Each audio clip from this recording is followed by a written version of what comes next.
Ladies and gentlemen, today's topic again is about writing. Yeah, I'm going to work with you very slowly, sometimes also very fast, but please stop me if I speak too fast, on how we can all develop, students, teachers, everyone, how we can all develop our writing ability, our writing competence in a second language. But the ideas that I'm presenting are also applicable if you want to improve your ability to write in Bahasa Indonesia. Now, this is interesting because I've heard a lot of concerns from teachers and from many language educators that our students are not very good in writing, even in writing their own, using their own language. So hopefully the ideas that I'm presenting here will be useful for you when you write in Bahasa Indonesia, or in Bahasa Inggris, or in Bahasa Jawa, or in any other languages. Now here's my plan. All good plans come in three. So today I'm going to share with you three major points. The first one is to give you motivation, basically. The benefits of writing, why people need to write on a daily basis. And number two, something that I'm sure you all want to know is, why is writing so difficult? Why is writing so hard? Why don't we have a lot more people in Indonesia spending time writing, maybe also reading and writing? We all enjoy speaking, yeah, talking, speaking, chatting, socializing. But when it comes to reading and writing, we sort of, that can wait. Maybe next week, maybe next year. But today I'm going to try to motivate you, to try to convince you that writing is not very, very difficult. And finally, I will share with you some ideas about how we can all develop our writing abilities, our writing competence. Let me begin with the benefits. What are the benefits of writing? Many.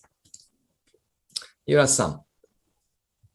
Yeah, surprise, surprise. Writing actually helps you think more clearly. Writing helps you generate more ideas. And more importantly, when you are feeling down, when you have a lot of problems, when you are feeling frustrated about COVID-19, about family problems, about teaching problems, then writing can help you actually sort things out. Because when you write, you can actually see what you think on a piece of paper, maybe on the computer. And sometimes we feel very stressed out. We feel very unhappy because there's a lot of things that we have in our head.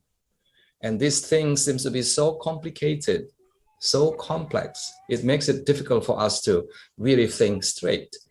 But the moment you write these things down on a piece of paper, you can see more clearly. And then you can also make good decisions after that. Yeah, the same thing when you encounter a lot of teaching problems. You know, the problems may be very, very complex, but the moment you sit maybe together with your friends and write down all the problems that you may, have encountered with your students, you can start thinking about prioritizing the problems. You might want to start thinking about how the problems, should be solved today, maybe tomorrow, or maybe the day after. In other words, writing can help you think more clearly and more systematically. And hopefully, when you can think clearly, you can solve problems clearly as well. Yeah. Now, this idea is very, very general. It is applicable to anything that you have in your life, family life, student, relationship with you, and any other problems that you have. Yeah. Writing things down is the first step that you may want to do in order to understand yourself, in order to understand what you are having, what you are experiencing, and what you're thinking on what you're feeling as well. This one is for all of us. Writing is good. Yeah. I know that talking is good as well. Listening is good as well, but writing has a very, very special benefit. More importantly for us, language teachers, is the language benefits, the linguistic benefits of writing. What are some of the benefits? It enriches your vocabulary and grammar. Yeah, reading understanding, seeing words and understanding these words and these sentences in a reading passage is good. But when you try to translate these ideas into your own writing, I think it can help you further expand, further enrich your ability to express yourself more clearly, using more accurate vocabulary, using more relevant vocabulary, and also using more appropriate grammatical structures. Yeah, I know writing is not easy, but if you keep doing it, you will be surprised that, you know, your language ability also improves a great deal. It helps you write more clearly and also coherently as well. When your students complain, when you complain about your students, for example, you know, their writing is difficult to understand, it's probably because they haven't done enough writing practice. Yeah, if you do it regularly, I think you'll be able to write more clearly and you'll be able to write more coherently. And that's what I do every day, basically. I write almost every day. Maybe a few sentences, sometimes a paragraph, sometimes I write in the social media. And I find that my writing improves a great deal. I write more clearly and I write more coherently as well. Surprise, surprise, writing also enhances your overall language skills. If you are able to write well, chances are higher that you'll be able to speak well as well. And you'll be able to read with greater comprehension as well. So roughly, these are the benefits, which I think are very important for us language educators. Yeah. Let me now move on to the main issue, which is why is writing so hard? If I were to ask you, Ibu Emilia, the 4 skills here, listening, speaking, reading, and writing, which one is the most difficult? Yeah, of course, to me, writing. Writing is the most difficult, yes. Well, interestingly, if you ask students at the beginning level of proficiency, they will tell you that all these skills are equally difficult. Yeah, listening is difficult, speaking is difficult, reading is difficult, writing is difficult. Is that good news or bad news? Mutiara, is that good news or bad news? It's good news, because then you get to continue to teach. and you know, and get paid monthly for your salary. If everything is so easy, then the students will not need us teachers. Yeah, but you're right. Writing is probably one of the most difficult skills of the 4 language skills. Let me share with you a typical performance of international students who take the TOEFL, the IELTS test, and who want to study overseas. When you go overseas, before you go overseas, you have to show evidence of your English language proficiency. And usually either IELTS or TOEFL are required. What I have here is a typical graph of international students' IELTS scores. You know, the average score that is required is usually about 7. Yeah, if your average score is 7, then usually universities will be happy to accept you, to consider your application favorably. But if you look at the individual scores of the 4 skills in TOEFL, like speaking, reading, writing, and listening, then what you see is usually something like this. Like that. Listening is very high. It happens everywhere. Doesn't matter whether the applicants are from Indonesia, from China, or from other places. The reading score is also usually very high. The speaking is slightly lower, and the lowest, the blue one, is writing. And in some universities, especially big, you know, reputable universities, they require that your writing score is at least 7. If your writing score is below 7, then they may actually reject your application, although the performance on the other skills are very good. Reason very clear, because when you do your S2 or S3 in an international university, you need to spend a lot of time writing, and you are examined on your ability to write, to put together ideas in your thesis or in your S3 dissertation. Yeah, so writing seems to be one of the most challenging skills, even for those who have acquired a very high level of proficiency in the English language. Now let's look at the reasons why. Why is writing so hard? Now this question is for Ibu Eka. No, it's for us to discuss together, not for Ibu Eka. It's like a quiz now. Yeah. Yeah, I think writing is difficult because we don't like writing, because I do believe that we are going to be good at writing when we are writing something. That's true. Yes. Yes, but from a linguistic perspective, writing is particularly difficult because the audience is not in front of you.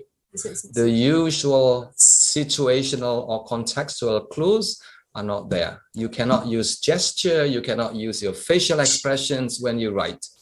In other words, you have to express everything in words, in sentences, and so on. In speaking, things are easier because you can always use your gestures. Yeah.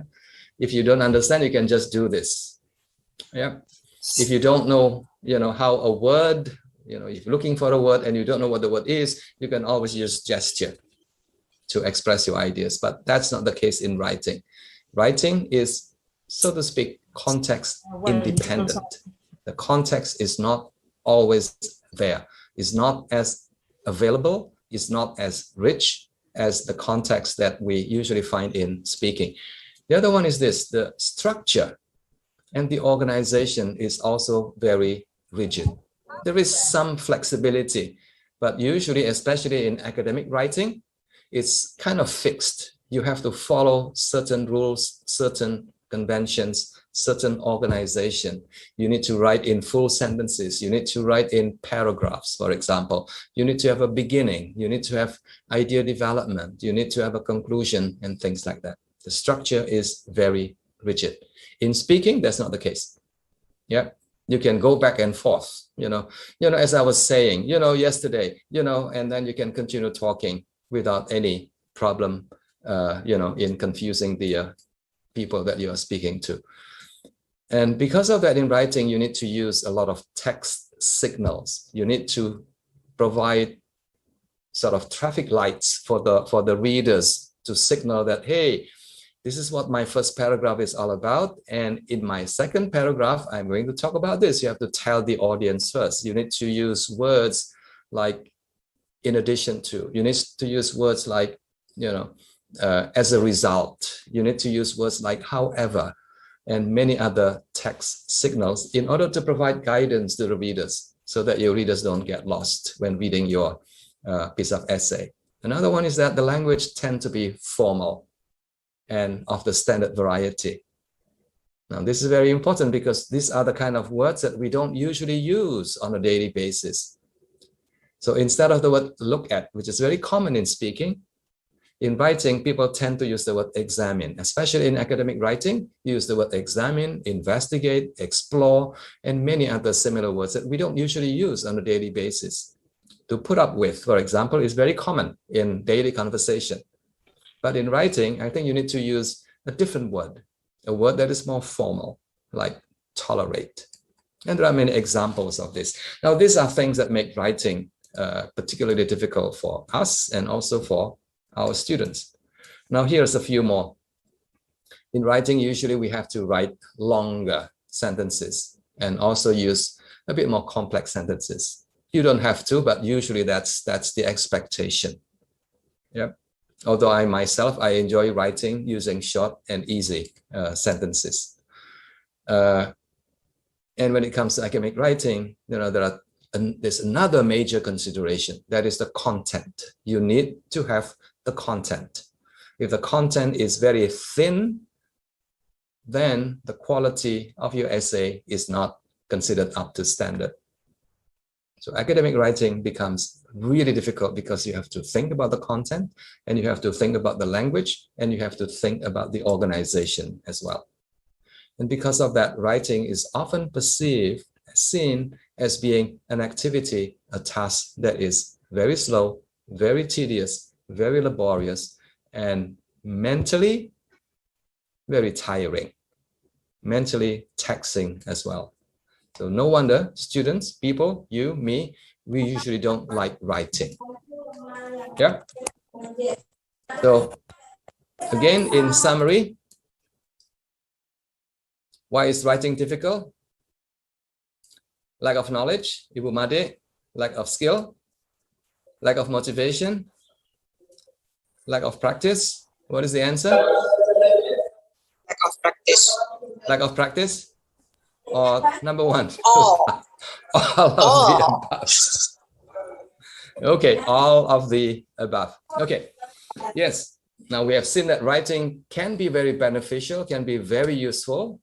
It helps us think more clearly. And if you do it on a regular basis, I think you'll be able to develop your writing skills eventually. But we have also seen that writing is so hard because of the way writing is usually done. Yeah, there's a lot of conventions, there's a lot of rules and things like that. What I'm going to do now is to share with you some ideas about how we can all develop our writing skills, all of us without exception. Yeah. Okay, let me show you this. This is a picture of somebody on the left-hand side, a student, an apprentice, and another person, the master.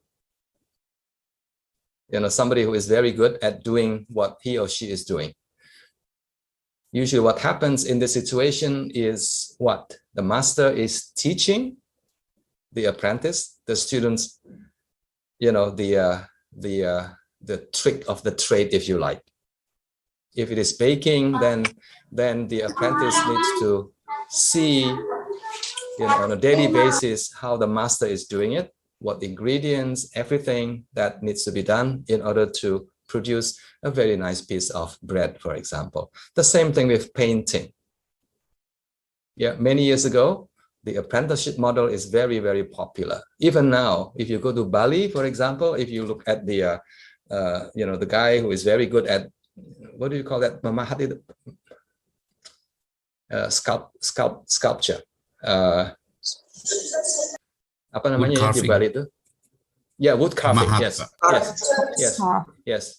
You need to learn from a master, and you need to spend maybe 1 year, maybe 2 years in order to learn the trick of the trade. Now, this model of learning is known as the apprenticeship model of learning. It happens something like this. Dari stepnya, procedurenya, an apprentice learning how to become, you know, somebody who is very good at doing something, maybe painting, maybe singing, maybe sculpting, maybe wood carving, or maybe cooking, anything. The starting point is always modeling. Yeah, a student, an apprentice needs to see a lot of model like that. Usually somebody providing that model. And then the second step is for the apprentice, for the students to do a lot of imitation, imitating, copying. Yeah. The next step is known as approximating.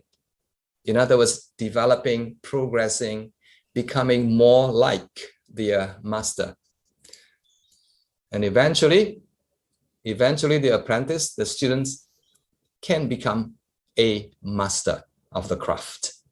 So this is usually the steps, the stages of people who want to learn a skill. And writing is a skill. And we have to follow, we have to go through the same stages of skill development. First, see a lot of models.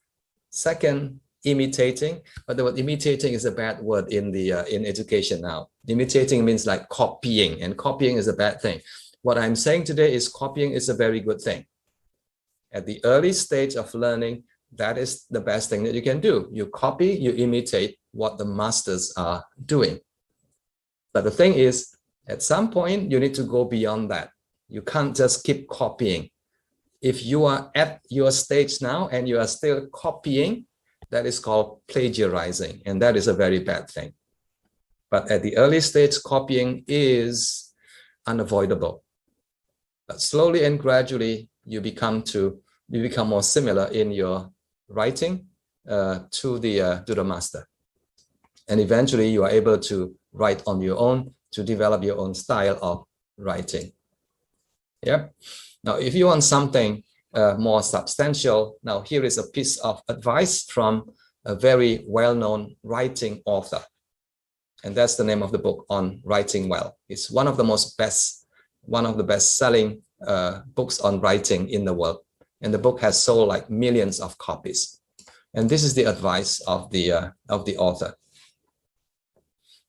And I'm going to read this to you very, very slowly so that you can really appreciate what the person is trying to say here. Writing is learned by imitation. Remember the apprentice model? Yeah, sama. The idea is the same here. If anyone asks me, the author, how I learned to write, I would say I learn by reading. That's modeling, yeah? I need to see a model.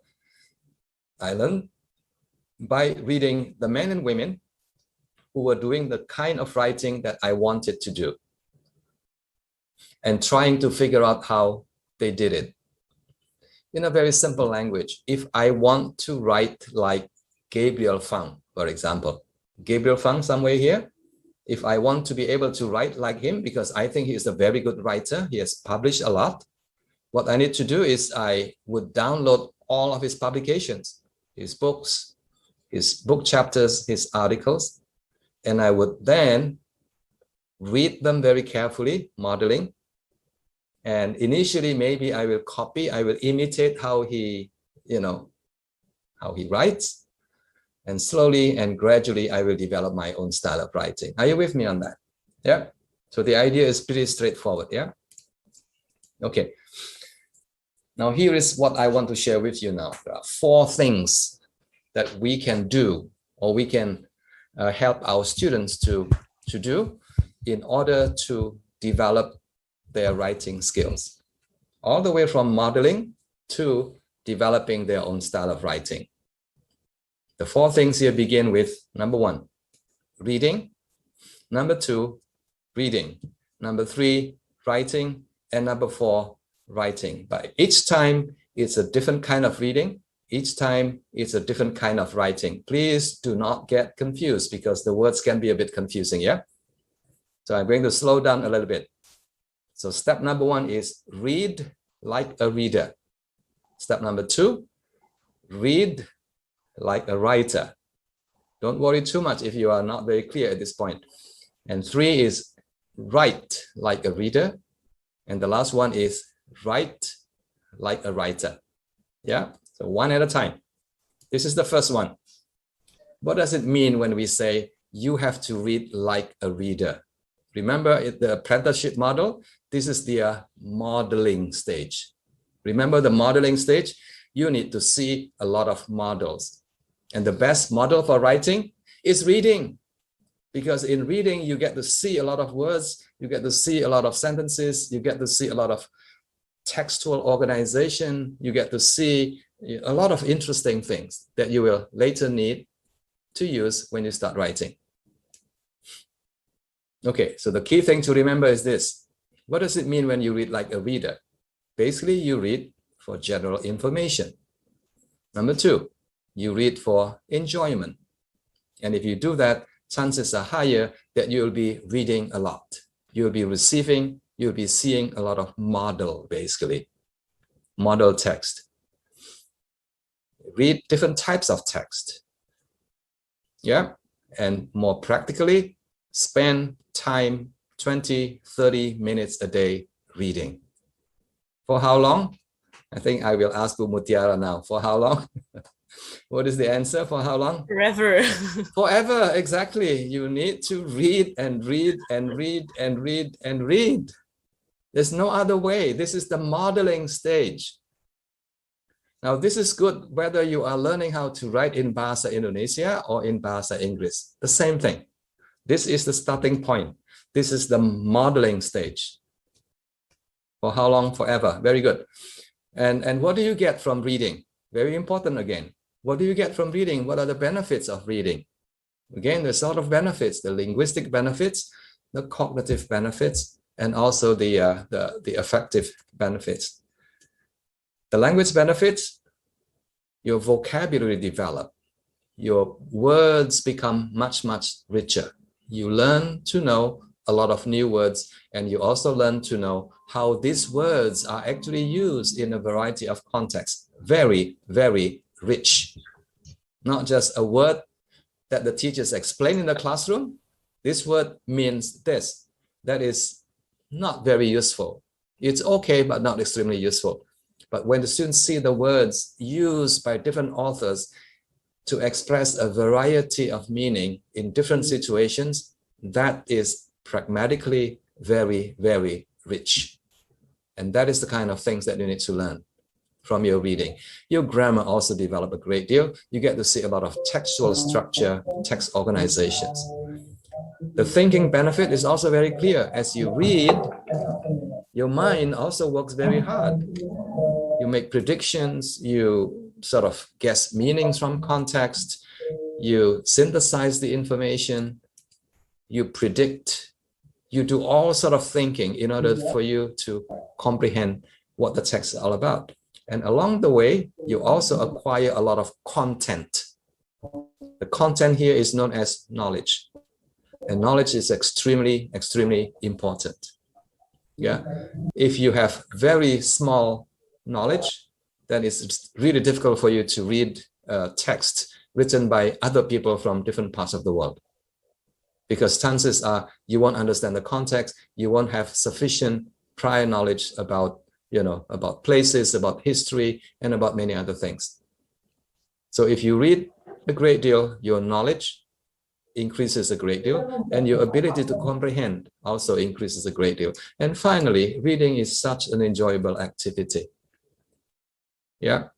If you find the kind of book that you enjoy reading, I think that is what you get. You get a lot of pleasure out of it. You get a lot of enjoyment as well.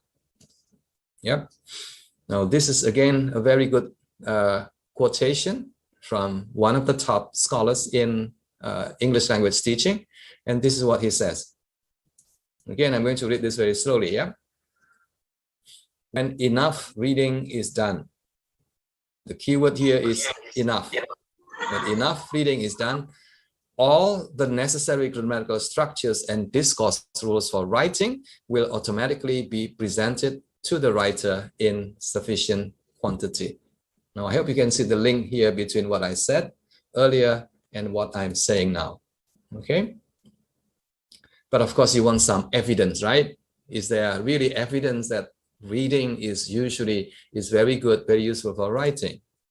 Here, it's a real person, it's a real example. I know the person. I met her some years back when I was in Vietnam.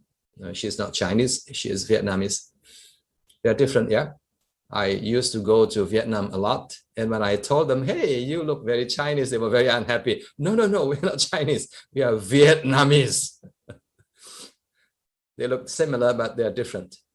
Now, I met this girl, she is a teacher.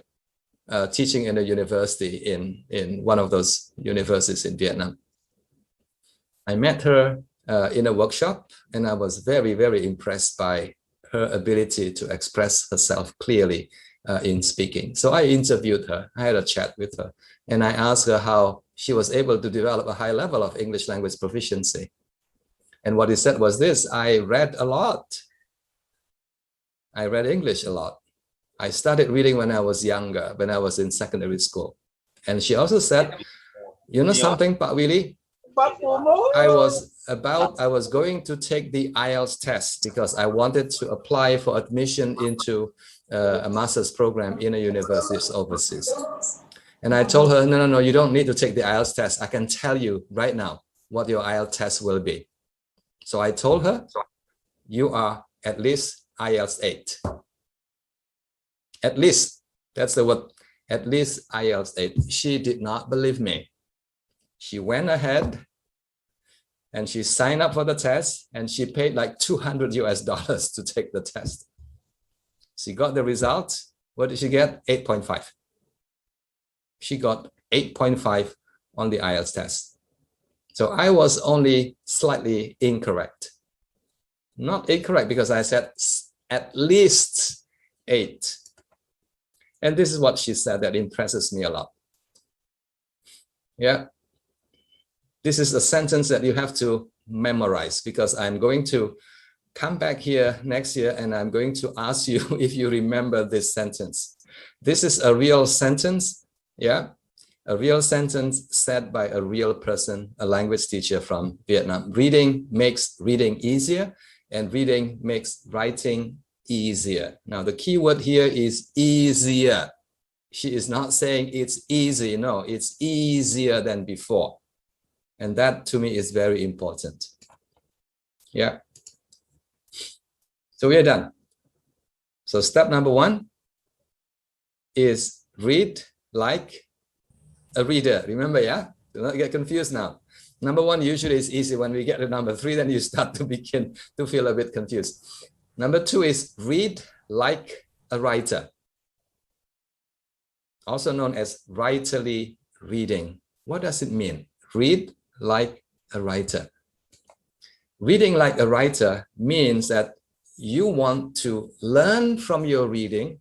You want to see the words, the sentences. You want to remember the words and the sentences and the way the information is organized, so that later when you write, you can use this.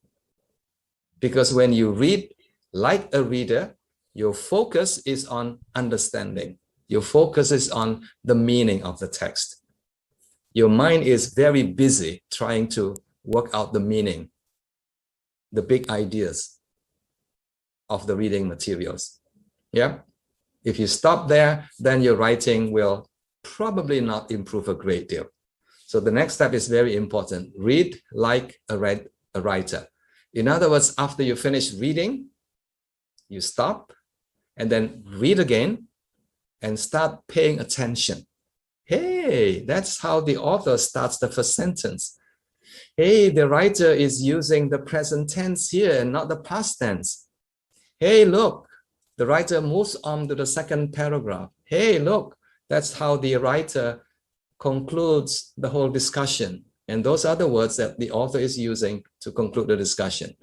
So essentially, this is the second step, very important. Read like a writer.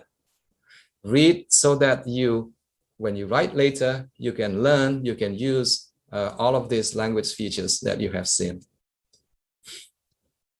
And when you read like a writer, you also need to pay attention to the purpose. You need to pay attention to the audience. Hey, that piece of writing is for what? For what purpose? That piece of writing is for who? For young children, for older kids, for the general public? And what is the context? Is it formal? Is it informal? Is it academic text? And things like that. And finally, what are some of the language features that I need to pay attention to? So the key point here is paying attention. And the big word in language, teaching professional literature is noticing. You need to notice. If you don't notice, you will not remember. And when you start writing, you get into big trouble because you can't make use of what the language features that you saw in the reading that you did earlier on. Yeah. Now here is an example. Let's say that you read a piece of information, written information, and that piece of information is a recount. Then you need to slow down and you need to start paying attention to the organization, how a recount is organized. Usually it begins with an orientation, and then it continues with a description of a sequence of events, and finally it ends with a conclusion. That is usually the structure. And then on the right-hand side, you see a number of language features. Again, you need to pay attention to those language features. Otherwise, you won't be able to make use of these features in your writing later on. Here is another example. Yeah. An exposition, a nonfiction text. It has its own structure and it has its own accompanying language features. All right? Okay. This is the key thing. You cannot pay attention to everything in the text. You can't. You can only pay attention to a small number of the features of the text. So when you teach, actually, you don't go about teaching everything to your students. So it's a few things at a time. The key word here is focused noticing. The reason is very simple. We can't pay attention to too many things at the same time. And even if we try that, after one day, we will have forgotten everything. You will not remember. It will not stay in your head for a long time. So focused noticing. Yeah, this is what read like a writer is all about. Let me give you an example. Let's say that you want to write a piece of academic text and you want to begin with the abstract. How do you write an abstract? Again, you need to pay attention. Just reading an abstract for comprehension alone is not enough. After reading it 2 or 3 times, you need to stop. And then the next time round, you need to read it slowly, paying attention to the structure, to the language that is used in producing an abstract. Now, writing an abstract is easy for me. Easy because I've done it many, many times. I know how to go about doing it.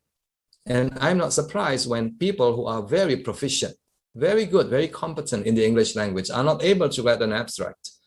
Not because they're not smart, it's because they have not done this step. Reading like a writer. Here. Yeah, if you read an abstract, an academic abstract, usually it has the following feature, the following structure. Yeah. Now, when you slow down, when you step back a little bit, when you start thinking and paying attention, then you will find out that, oh, I see, that is how an abstract is usually organized. And once you have seen this, things become easy. And the next thing for you to do is to pay attention to the language that is used in the abstract. And there's a great resource out there that will help you see and borrow actually a lot of phrases, a lot of examples of how authors, experienced writers write their abstract. This is from the Academic Phrase Bank. And here are some examples of the kind of language that is used in the abstract. Usually they start, the first sentence in the abstract usually starts something like this. In recent years, there's been an increasing interest in the use of technology in education. Usually something broad like that. Yeah, sometimes they will say something like recent developments in technology have heightened the need for the use for the increasing use of technology in education. Sometimes they use something like the last 2 decades have seen a growing trend towards the teaching of writing in high school, for example. Yeah, and like that. The phrasing, the wording is usually something like this. Next. When writing an abstract, you also need to inform the readers that there is something that you want to contribute. And you say something like, currently, there are no data on how students learn in the blended learning environment, for example. You have to say something like that.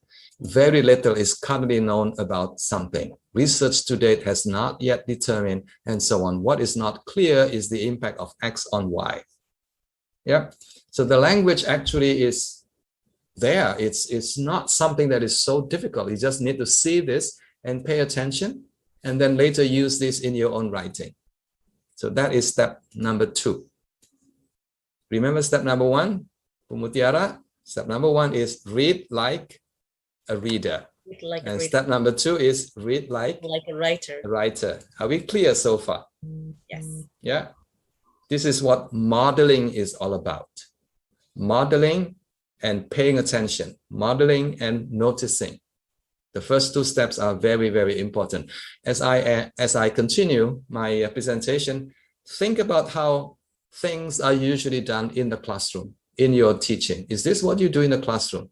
The answer is probably not quite there yet. Not quite there yet. Yeah. Okay. The next one is write like a reader. What does it mean? Write like a reader. When you write, usually you are so busy paying attention to the content, to the language, that you are not really aware of the audience. It looks like you are writing actually for yourself. Yes, everything is clear to me. Now I'm ready to send it for submission. That usually is not enough. I think the next step when you start writing is to learn how to pay more attention to the audience. Who is your audience? Can they follow my arguments? Yeah. Is my writing clear to them? Clear to me, yes. But it may not be clear for Bu Eka, for Bu Mutiara, or for people in Japan. So that is the next step. Write like a reader.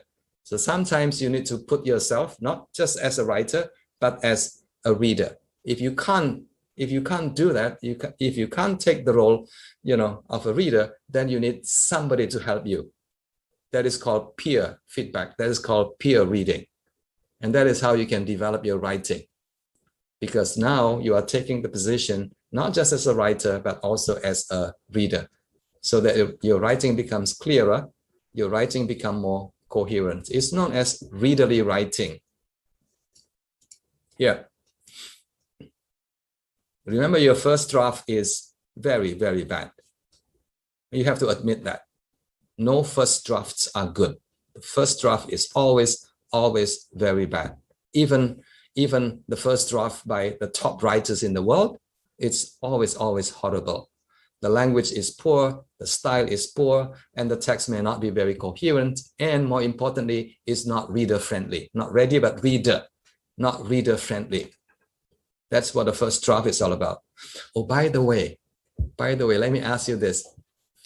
Who was created first, man or woman? Man or woman? Come on, very simple question. Man or woman? Tricky question. No, man or woman? Who was created first? Kumutiara, say it quickly. Man. Man. So, yeah, man is a first draft, yeah? Adam. So God, yes, that's the first draft. And God was not happy when he saw the first draft. So he created women. And women is the second draft. And the second draft is always better than the first draft. Yes, Now, after the talk, you'll remember that women are better than men, yeah? Okay. Women is always right, sir. Absolutely, yes. That's why women are created, because they are better than men. Yes. So the first draft is always not very good, yeah? The first draft is always horrible. So it's the same thing with writing. Writing is revising because you want a better draft. You want an improved draft. Revise your first draft, revise your second draft, keep revising. Revising. If this is difficult for you to understand, I think you just need to start writing and you will understand what it means. That revising is writing. When I write a paper, I usually revise and keep revising maybe 5 times, maybe 10 times until eventually I am happy. And then I send the final draft to the publisher. So keep in mind, writing is revising. And writing like a reader is writing for the real audience. Now, this is very important because in the classroom, when the students write, they write for themselves and they write for the teacher only. Yeah, and they know exactly the teachers are always looking for mistakes. So you need to be very careful. You need to write, as accurately as possible because that is what the teachers are concerned about. The teachers are usually not very concerned about the content. But in real life, both the content is important and the language is important. Your job, again, is to provide opportunities for students to write for a real audience. And nowadays, with technology being available, it's easy because you can always ask the students to upload their writing on the internet, on their blog, for other people to see. Yeah. Okay, that's number 3. Write like a reader. Finally, write like a writer. Now, this is the last one. What does it mean, writing like a writer? What does a writer do? There you go. They write every day. That's what they need to do. I think teachers are familiar with this. Practice is very good, and that is what good writers do. They write every day. They write as often as possible, and they write a variety of text for different purposes and for different audiences. Next, they write a diary, they write a blog, they write social media posts, they write a poem, they write academic papers, all kinds. And that is what good writers actually do. And today, with the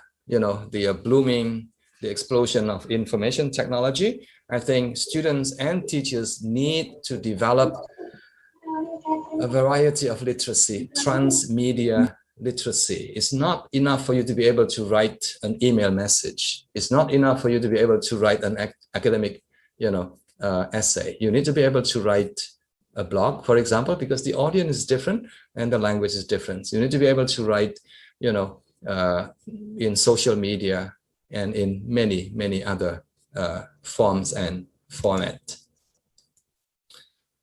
So this is what you need to do as a writer.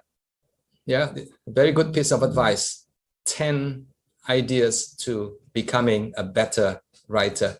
If you look at that flyer, that poster, the word write appears almost in every single sentence. Write, write more, write even more, write when you don't want to, write when you do, write when you have something to say, and write when you don't have something to say.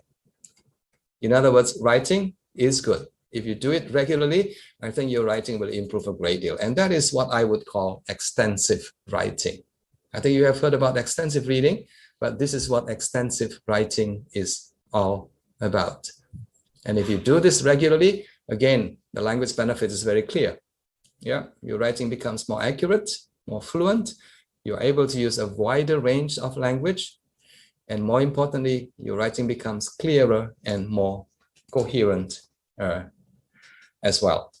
And the bonus, after doing it for 5 years, you will find that writing is very, very enjoyable. It's a lot of fun writing, actually. Not initially, but after 2 years, after 3 years, you will find that writing is very enjoyable. Here are some conclusions. I hope from my explanation, it's clear that the best way to help our students to improve on their writing is not for us to teach more. No, I don't think they need a lot more teaching from us. They're tired of us, actually. Teach less. Less teaching of grammar and text structure. I think we spend too much time teaching our students the text structure. What we need to do is to provide more model text, example text, as many as possible, and also provide this guided noticing. Guided noticing. Tell the students what language features, what text features they need to pay attention to. Not everything, but focus and guided noticing. And my advice again, more reading and more writing. The theory says very clearly that we learn to write, we learn to read by reading, we learn to write by writing. There's no other way. And finally, I hope you remember the 4 things for today. Yeah. And we are going to open our microphone now, and we are going to read this together. Step number 1, all of you, please open your microphone. Turn on your microphone. We are going to read this together.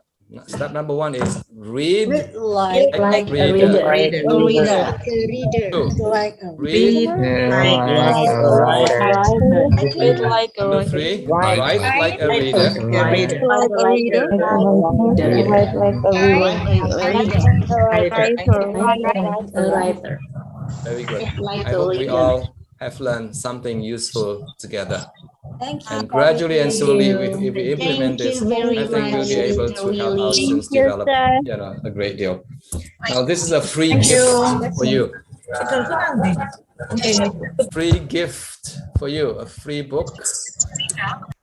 Just scan the QR code, and if you go to my website, to my blog, you'll be able to find a lot of very, very useful resources for teaching and for learning as well.